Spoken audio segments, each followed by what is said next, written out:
Welcome to Perspectives El Paso. I'm Professor Leon Blevins of El Paso Community College Television. Today I have with me a guest that I've had on the show before. I checked the records and it was back in 2008, soon after this show began. His name is David Thackston. David, welcome back to the show again. Thank you. Appreciate it. Yeah. Well, I asked David to come and be on the show because he's a member of the Military Order of World Wars. I first heard about this organization back in the 1970s from a friend at church named Vincent Lockhart, a colonel, retired CIA agent, and he belonged to the organization. Then soon after that, I met a student in class named Al Lambrano. He was taking my course in government, I think, for a teaching certificate. He was a retired colonel, and then I found out he was a member of the Military Order of World Wars. In 1991, asked this organization to recognize me for my patriotic spirit, for doing Uncle Sam and parades and different events for VFW and other organizations, and your organization. Yes, sir. And so they gave me, at a banquet, my wife went with me, a patriotic, Patrick Henry Patriotic Award. Yes, sir. And a little bitty desk set here to put on. And so I appreciate that. Once again, thank you for your organization giving me this. Thank you. It's one of the most wonderful examples I have of a plaque that was ever given to me by the organization. In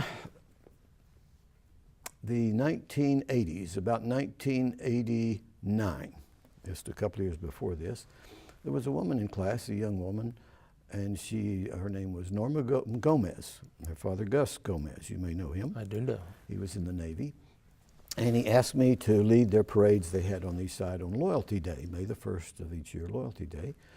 And he asked me from time to time to present speeches as we finished the parade and before they had barbecue and things like that. And I came up with a speech about what a student had asked me in class, Mr. Blevins, what does it take to be a good American? He knew I was patriotic and everything. And I said, well, it's a lot of things.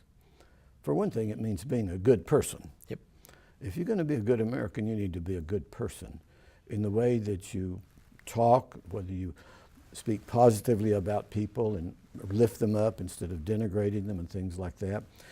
You can wear all kinds of patriotic ties. There was a colonel at Fort Bliss told me one time I saluted wrong as Uncle Sam. It was like this. He said, no, you salute like this, a little slant. And I said, we can do all these things, but if not a good person at heart, we're not a good American. That's right. If we drink and get drunk or a drunk driver, we're not a good American. We injure and kill people that way. So there are a lot of things that we need to consider real patriotism to be. I see you a lot of times, you're wearing patriotic stuff nearly every day. Do you wear something patriotic every day? I do. And my mother's even more so. She wears red, white, and blue every day. And my family knows not to give me any tie that's not patriotic or something like that because I don't wear them. Well, I alternate mine out. I wear a lot of patriotic things and I alternate them out, but I'm aware of that. Now, your father was in the military. He was. He was one of the original ones here in El Paso with this organization. Yeah, he was. He was. And he was also a colonel, wasn't he? He was a retired lieutenant colonel. Okay, he's passed from us now. I remember meeting him at several different events. Your mom is still alive, and we wish she could have come today, but she wasn't able to come, so we're glad to have you here with us. Tell me, from your perspective, what does it mean to be patriotic? What made your dad and your mom and you to be patriots? Well, you know, I grew up as an Army brat, so my dad was in the military, and so I grew up there, and we traveled all over the world and everything else. We've always been in military environments and everything else, and I just learned it. It's being a good citizen. It's being a good person, like you said, helpful, involving your learning history and respecting your past and your elders and such.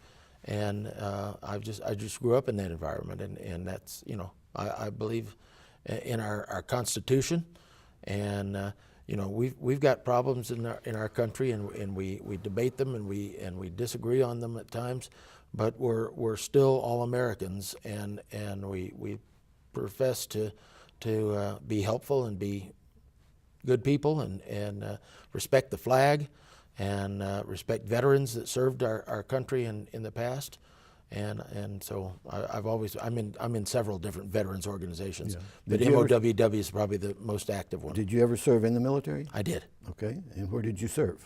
I actually did most of my career in the reserves. I came out of high school and got a ROTC scholarship, and so ROTC paid my way through college, and I should have had a 4-year commitment, active duty, when I came out of when I graduated and got commissioned. But at the time they were drawing down forces, and they came and asked a lot of us that had 4-year active duty to take just an 8-year reserve commitment instead. And I volunteered to do that and such. I spent 11 years in reserves. So they call that a reduction in force, right? Right, Or correct. Yeah, I knew, I went to church with a man here in town. He had been a colonel, a lieutenant colonel when he was in the service. But when they phased him out and did a RIF, it dropped him down on pay grade to a much lower level, Yeah. which did not make him happy. No, no.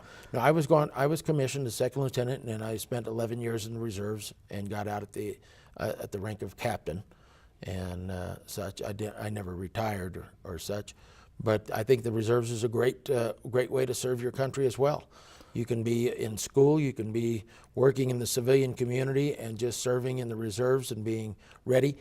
Today, you see a lot of reserve forces being deployed. I spent 11 years and was never deployed. It was at a peacetime from 77 to 88, where we weren't involved in anything where the reserves were being called up at the rate that they are now. I was going through the little cards in my files about possible guests for the show, and I came across one of, I believe it's Rafael Garcia. Correct.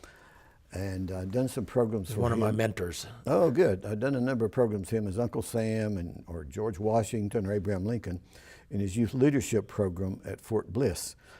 And he wasn't able to be on the show with us today, so I enlisted you. He was my first choice, but you were my second choice, and he was your mentor. How did that come about? Well, Colonel Garcia was the assistant professor of military science at UTEP in 1975 when I was going through as a cadet in college. Mm-hmm. And he was actually the sponsor for the Pershing rifles.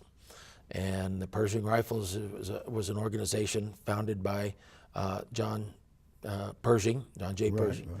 Blackjack Pershing. And in fact, it's funny you mention it because Pershing was the founder of 2 organizations, Pershing Rifles and Military Order of World Wars. Oh my goodness! And such, but Colonel Garcia was our instructor, and kind of bailed us out of trouble a few times and such. And he then retired and served as the district chief for the Isleta Independent School District for ROTC mm-hmm. for many years.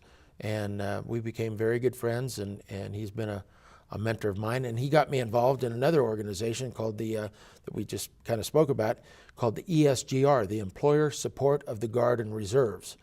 And it's a volunteer organization that helps make sure that the reservists that are called up and deployed and everything else get their jobs back when they get back and are properly respected and get their raises and or get the benefits that they're due. And this is an organization that kind of looks out for the reemployment benefits of guardsmen and reservists. Now, a lot of times when we get into war, reservists and National Guard, they end up at the front lines. They do. More than 50% of our total military strength is in the reserves, mm-hmm. not active duty. And like I said, you can go like I did for many years and not be deployed, and then you can have some times where some people have been deployed more than once, mm-hmm. and such. So it's a great organization to have ready reserve on hand and such. So I have a granddaughter named Allison Blevins, now Allison Granados, and she joined the reserves, and they sent her to Missouri for training, and she was trained to drive big earth-moving equipment. Yep. Little lady up there on great big vehicles. And she came back to El Paso, and she was notified that they had her ready to go to Iraq when the war in Iraq broke out. And as it turned out, one of my students at the time was in the reserves, and she was called up as the sergeant over that particular unit that my granddaughter was in. So we went out to the Fort Bliss to see them off. And then they were told to stand down, wait, and eventually they were never sent because they needed other specializations for what they were doing.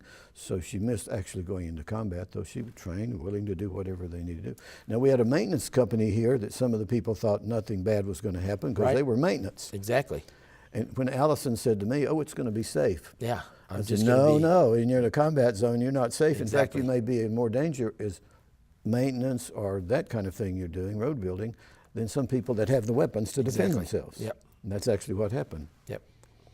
Now, out of your patriotic things, I see you in parades. I usually lead the East Side 4th of July parade, and I see you with some of your members that are there. And what's one of your highlights of working with this organization? Well, I wish I'd brought it with me. We have a preamble to our organization that talks about our mission, and it talks about service and patriotic education and support of law enforcement and youth leadership and things like this, and support of the Constitution of the United States and such.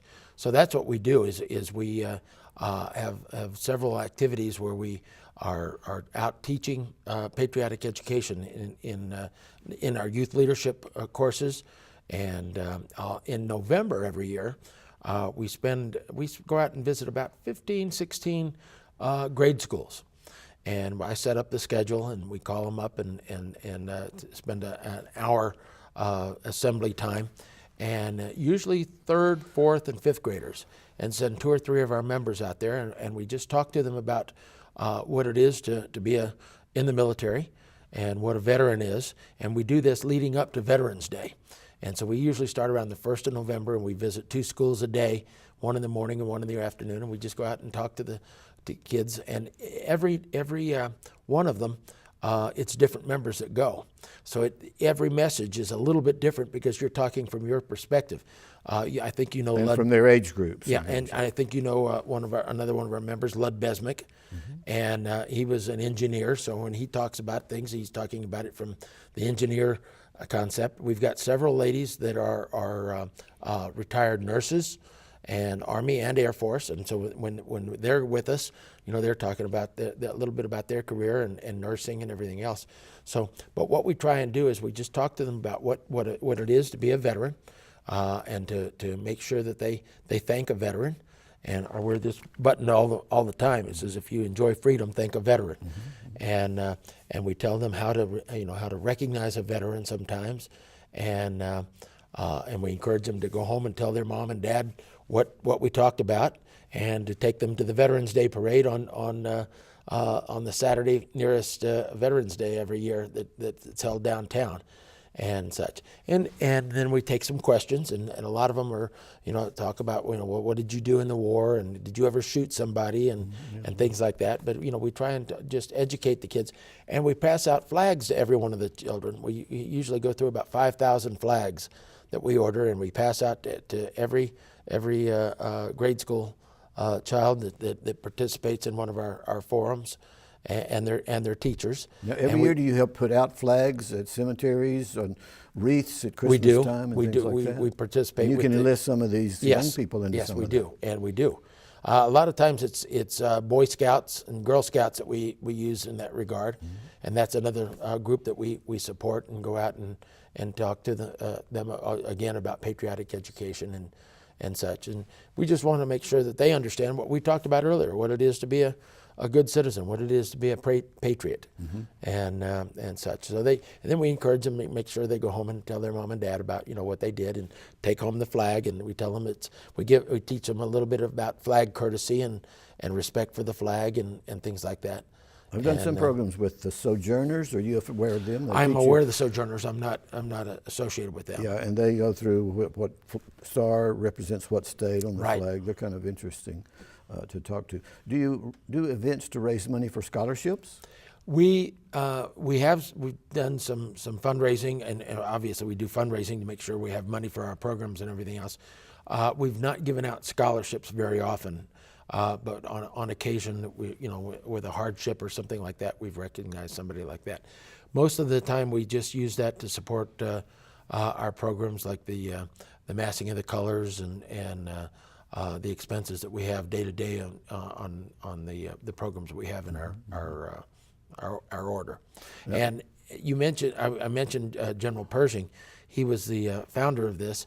Our organization was formed originally as the Military Order of the World War, singular. Okay. And after the big one, the war to end all wars, Yeah, World War I. the Great War. Yeah. And so it was formed in 1919 by General Pershing. So we've got our 100th anniversary coming up next year as a national organization. We haven't had it been in existence in El Paso for 100 years yet, but our national organization started 99 years ago right now. Oh my goodness. So we've got that coming up. Well, I was just asked the other day by a former guest on the show. He saw me outside of a restaurant, and he said, "Blevins, are you going to do a special program about World War I?" I said, "Why should I do that?" And he said, "Because it's the anniversary of World War I." Right. I said, "Oh my goodness, that's right." And he said, "You know, Pershing was here, and Pershing chased Pancho Villa, and so on." So I'm trying to work out somebody to talk about that. Yeah, when we go out and talk to our kids in these forums, the veteran forums, we talk to them about how Veterans Day, we let them know, hey, you're going to get next Friday off. Do you know why that is? And, Right. and then so we tell them a little bit about Veterans Day, how it started up after World War I as Armistice Day, and that it's on November 11th because the agreement to cease fighting and shooting occurred on the 11th day of the 11th month and on the 11th hour, and such. And a lot of even some of the teachers don't know that. That you'll see them kind of and standing in the back of the room, and give you a look like, oh, I didn't know that. They think it's a day to go buy discounted products. Exactly, and cars, exactly. things like that. Now, let me ask you this one. It used to be that it was pretty easy for me to get on Fort Bliss and do different programs with groups there. Have you found since 9/11 it's harder to do things and get in and out of Fort Bliss for these programs you're doing? I don't know if it's since 9/11. I know that immediately after 9/11 they locked things down and it was much more difficult. Then they relaxed things a little bit more. But Army regulations nationwide have come out and said, what things. And we've actually had a more relaxed entrance and accessibility to the post than most posts have had. And so they've just recently kind of locked down as far as following the Army regulations and everything else. And if you're an ID card holder, you're a soldier or a retiree, you just show your ID card and you get in.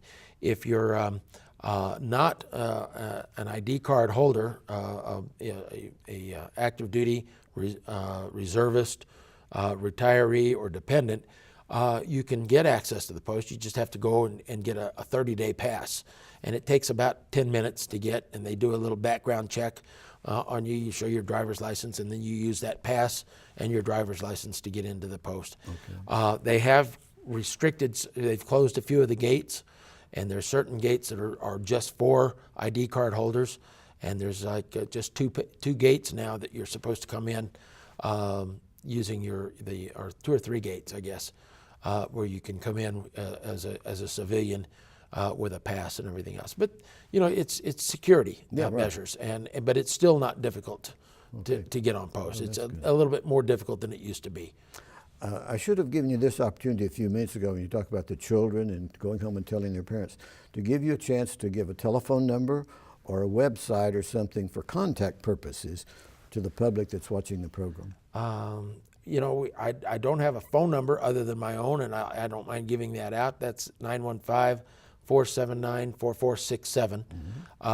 Our organization does not have a facility or a clubhouse or anything like that. Right. So basically, the headquarters is the home of the commander on an annual basis, and our commander right now is retired Lieutenant Colonel Pauline Ballesteros. And she's a retired Army nurse and serving in her 2nd year as the local commander. And we have a lot of awards that we've won through the years, and no place to display them other than they're in the hands of the past commanders who served that year and won those awards. I've got some at my house, and each of them do. We bring them out for different events and things like that. Our website, I'm trying to think, is www.army MOWW.org. Okay. And you can get on there. And on our website, there's general information for anybody to look at, and then there's some restricted areas for just members to get into, and everything else that you have to have a password for. Now, the big world wars are past. Right. Do you accept new members that are fighting overseas as long as they've We fought do. in combat?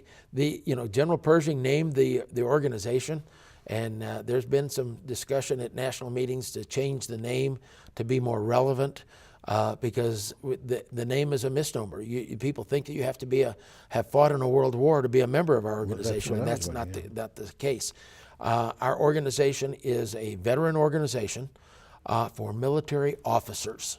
You do have to be a commissioned officer or a warrant officer, either active duty, retired, former, any rank, Army, Navy, Air Force, Marines, Merchant Marines, and the whole range of the military service. Such. But that's the way that he set it up 99 years ago, and we've discussed opening our membership up to lower ranks and everything else, and it's just never passed. Here in El Paso, we do have some people that we'd love to have as members that don't meet our requirements. We have what's called a hereditary member, and that's somebody that is the son or grandson or spouse of a military officer. Okay. So my mother, who never served in the military, is a member of the organization as a hereditary member, as a spouse of my father. We've got one gentleman that's a grandson of one of our real active members that passed away a few years ago and is still participating with us and such. But we have now started up an organization we're going to be calling the Friends of the MOWW. For anybody that does not meet the criteria, and they would not be able to be turned into our national organization and receive the national magazine or hold office, but if they want to hang out with us and come to our meetings and march with us in parades and participate with us, and help us accomplish our mission and everything else as good citizens, we're letting people that have either never been in the military or of enlisted ranks come and participate in that fashion. And we've got several members doing that now. If the commander that's currently serving came and visited with you this week, what suggestion would you make that you would like to see take place in your organization? I've been to several national conventions. I've heard them discuss this and everything else. And then I ran into some people that really wanted to, and I said, well, why can't we invite Master Sergeant so-and-so or this civilian and everything else? And it was about almost 4 years ago. I visited with one of our national commanders that was here visiting for our massing of the colors. I broached that idea with her, and she is the one that checked it out and came back and said, yes, you can do that. And as long as they're not national members, you go for it. Get some of these people involved if they want to participate and help support our organization. So that was one of the things that came about as a result of that. Yeah. Another one we have is our membership fee. Our dues are like $40 a year, but we have a perpetual membership, and as I've heard of other organizations having life memberships. Mm-hmm. Ours is perpetual. It's a life membership that goes on you remain a member on our roster even after you die if you're a perpetual member. And a perpetual membership costs $350, but that was prohibitive to some people. So I came up with the idea, and they let us do this as well, that if you join and you've participated for a year and you've gotten involved and everything else, and you're coming up for the anniversary renewal of your dues, and you'd like to become a perpetual membership, our chapter will assist you and pay half of that out of our funds and such, and if the individual will pay that. So it really only costs in El Paso. Other places, the other chapters are paying the full fee. Mm-hmm. We let the membership pay member pay $175, and we pay the other $175 because that money goes to our national organization. It's in an investment, and we get funds back from national every year for all of our perpetual members. And over a period of time, we will net back that investment we made in the individual. And that was another thing that I checked with a national commander and said, could we do this? and such. It hasn't changed on a national basis, but we've gotten permission to do it on a local basis. Okay, So- you mentioned that your father, of course, was a member of the organization, and Colonel Garcia worked with you. Could you name someone else that really inspired you to do what you're doing today? Well, again, I mentioned you mentioned the two right off the bat. My father was my hero, and Colonel Garcia was one of my mentors, and they were the ones that. My grandfather was in the Military Order of World Wars. He's also a retired lieutenant colonel. Okay. And before I joined the organization, I used to take him as his driver to that, and I finally joined it and such. My father was commander of the local chapter in 2001, and I was commander of the local chapter in 2006. We're the only father-son, both commanders of the local MOWW chapter right now. There have been two spouses. Our immediate past commander was Paula Mitchell, and her husband, Ralph Mitchell, was a commander before she was.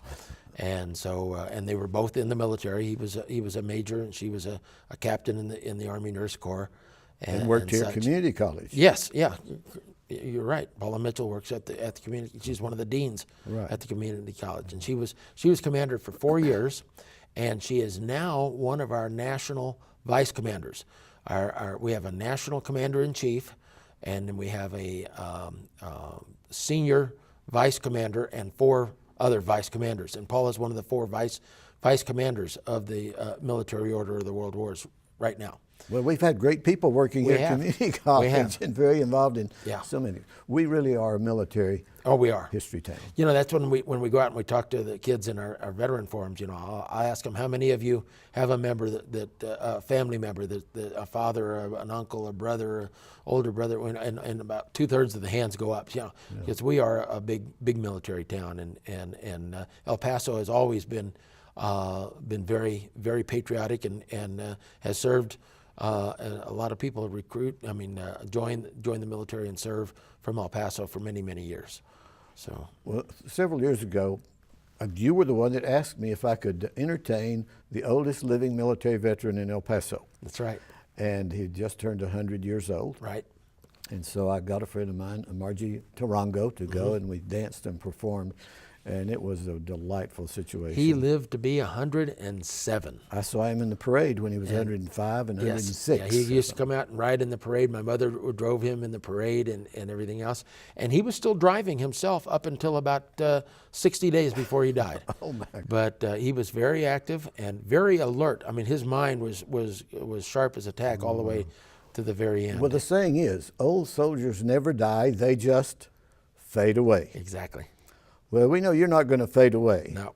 And regardless of age, you and I are going to keep doing some things to make El Paso a better place and America a better place to live. Thank you. Let me plug one more thing, and that is our Massing of the Colors. The Massing of the Colors, and I think you've attended one of those or more, and it's going to be on April 14th this year.